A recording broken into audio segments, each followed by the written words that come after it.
All right, ready to dive into something a little different today. I'm always up for a challenge. What are we digging into? Today, we're tackling sales engineers. Oh, interesting. The folks who can explain exactly what makes a 200-ton excavator tick to a room full of executives in suits. You nailed it. We're going deep with RoleCatcher's career guide to see what it really takes to excel in this role. Sounds fascinating. I've always wondered about these kinds of hybrid roles. A true blend of technical chops and, let's face it, serious salesmanship. Right, you have to understand the engineering, sure, but also how to sell that engineering to clients who probably don't know a hydraulic ram from a radiator hose. Exactly. And that's precisely what makes Role Catcher's Guide so interesting. They highlight how crucial it is for sales engineers to bridge that gap between the technical and the persuasive. It's almost like they're bilingual. In a way, yeah. Fluently speaking engineer in business. Being able to explain those complex technical details in a way that clicks with clients who are focused on the bottom line, that's the real skill. So we're talking about customizing some pretty heavy-duty products, right? But what does customization actually look like in this world? It's a lot more than just picking options off a menu, that's for sure. Think about it. Say you're a construction firm, you're building a skyscraper downtown. You need a crane, but not just any crane. This crane has to navigate a tight space, reach incredible heights, all while meeting some serious safety standards. That's where a sales engineer comes in. So they work directly with the client, the engineers, everyone, really, to figure out a solution. Exactly. That might mean tweaking the crane's boom length, integrating some incredibly sophisticated software for precise control, maybe even adding cutting-edge safety features that go above and beyond the current regulations. It's about tailoring a solution to a very specific problem. You've got it. And to do that well, you need someone who understands not only the engineering behind the equipment, but also the client's challenges, their operational needs. It's a balancing act for sure. Sounds pretty demanding. It can be, especially since customization is just one piece of the puzzle.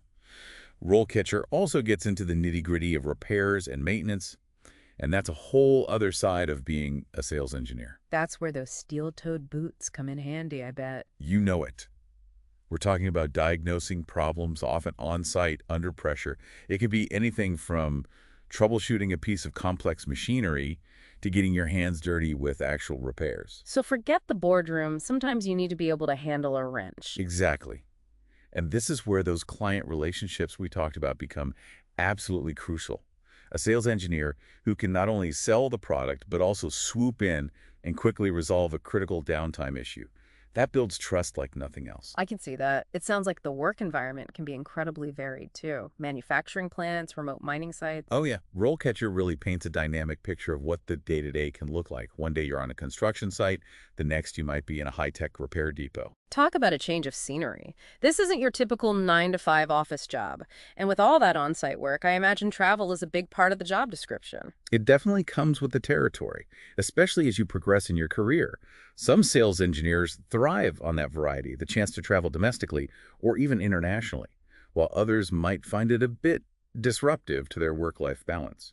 Makes sense. It's not for everyone. Yeah. And speaking of career progression, RoleCatcher does a great job of laying out the typical path for a sales engineer, from those early days as a junior engineer all the way up to a management role. It's a pretty classic climb. You start as a junior sales engineer, then move up to a sales engineer role, followed by senior sales engineer, and finally sales engineering manager. But what's really interesting is how those core skills, the technical knowledge, the communication, the problem solving, they all evolve with each step up that ladder. So let's break it down. What's a typical day look like for a junior sales engineer just starting out? I imagine lots of learning the ropes. Definitely. They're getting their hands dirty, assisting those more senior engineers with technical customizations, maybe putting together proposals, creating presentations. It's all about soaking up knowledge and building a strong foundation in both the product and the industry. And I imagine building those crucial client relationships as well. Absolutely. Because as they transition into that full-fledged sales engineer role, they'll be expected to manage those relationships much more independently. And here's where it gets interesting. They're not just fulfilling requests at this point. They're actively seeking out new business opportunities. So they go from problem solver to problem finder. Exactly. That entrepreneurial spirit is key. And that drive to identify and seize opportunities becomes even more important when we move up to the senior sales engineer level. Because now they're not just leading individual projects, they're overseeing the entire customization process. You got it. They're the go-to experts, mentoring junior team members, working across different departments to ensure those complex customizations are executed flawlessly. It sounds like a huge leap from those early days as a junior sales engineer, almost like two different jobs. It speaks to just how dynamic this role really is, the sheer breadth of skills needed to succeed as a sales engineer, and as they ascend to that coveted sales engineering manager position. They're kind of moving from the field into the strategy room, right? Less hands-on, more about leading the team and setting the overall direction. Exactly. Now it's about setting those big picture sales strategies, managing budgets, making sure the whole team has the tools and support to really knock it out of the park. And I imagine all those client relationships, the ones they've been building over the entire career, those become absolutely essential at the management level. Oh, without a doubt. They're not just managing projects or even teams at this point. They're navigating those really complex client relationships, often with some pretty high-level executives, all while keeping an eye on industry trends, Yeah. anticipating what those clients will need next. Really highlights just how dynamic this career path can be, always learning, adapting, taking on new roles and challenges. And that's something RoleCatcher really hammers home: continuous learning that's non-negotiable in this field.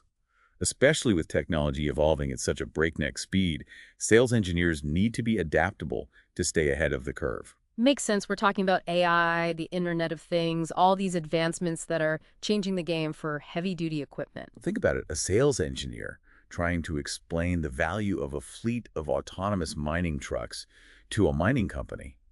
They not only need to understand how that technology works, but also how it translates to real-world benefits, improved safety, increased efficiency, even things like environmental impact. It's more than just selling a machine, it's selling a whole new way of doing things. Exactly.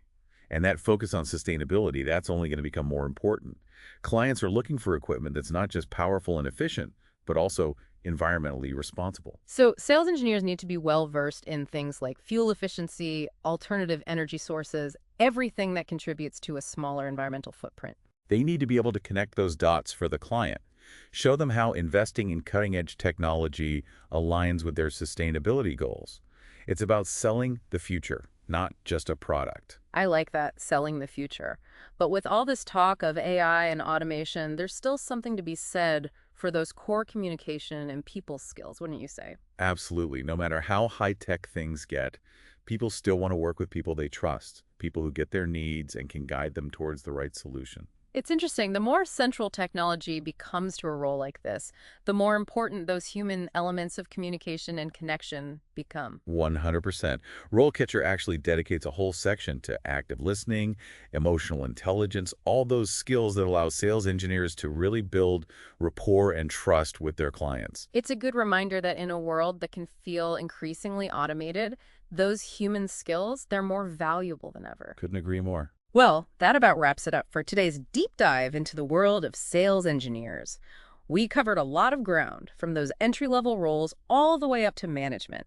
And it's clear that it takes a unique blend of technical expertise, business acumen, and good old-fashioned people skills to really succeed in this field. Definitely a lot to unpack there. For anyone listening who's intrigued by a career that's both challenging and rewarding, a role where you can really make a difference in a constantly evolving industry, well, sales engineering might just be the perfect fit. Couldn't have said it better myself.